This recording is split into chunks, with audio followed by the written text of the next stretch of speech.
unajua kwamba kufanya ngono sio lazima. Ngoja mwambie. Kufanya ngono sio lazima. Maana sio kitu cha msingi. Kitu ambacho kinaturudisha vijana wengi nyuma. Ngono. Vijana wengi tunafanya ngono sana. Umeelewa? Ambacho kitu sio lazima. Na ngono inasababishwa na nini? Ngono inasababishwa na kitu kinaitwa lust. Lust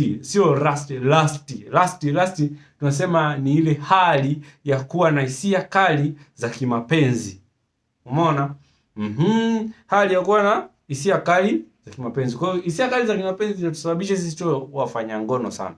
Na ndio maana hela nyingi zinapotelea kwenye ngono. Muda mwingi tunapoteza kwa ajili ya ngono. Yaani kuanzia kumtongoza mwanamke, akikupelekesha mwanamke, hata wewe mwanamke wewe mwenyewe mwanaume sio anakupelekesha, sio unapoteza muda naye kwa sababu ya nini? Ya lust. Ukiweza kucontrol lust, unaanza kufanikiwa pia. Na namna ya kucontrol lust, hiyo hisia kali za ngono, sijui unaelewa? Mimi nakuasa kijana ili uache. Kuna njia nyingi, sawa? Kuna mazoezi, kuna kujikeep busy, umeona?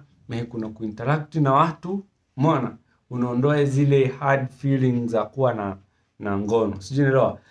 Njia best kabisa kuliko njia best zote, sijui unaelewa? Ni kuwa na mwanamke huyo mmoja. Unakuwa na mpenzi mmoja, unajitafutia mwanamke mmoja ambaye mnapanga kabisa mipango. Bwana, mimi naomba nikae na wewe, tuishi, tutafute maisha.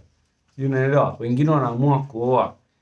Kwa sababu gani? Huyo mwanamke ambaye utakayemuoa hautakuwa unamuhonga tena. Hebu jifikirie kijana ambaye sasa hivi labda una mke. Unaelewa?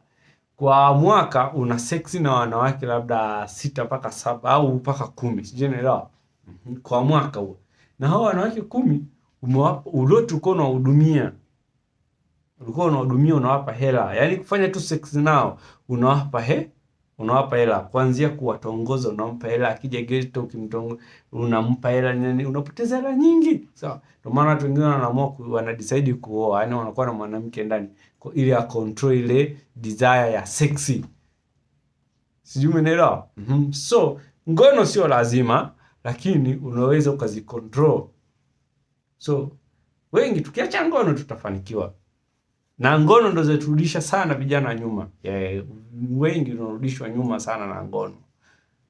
Ngono zembe tuache.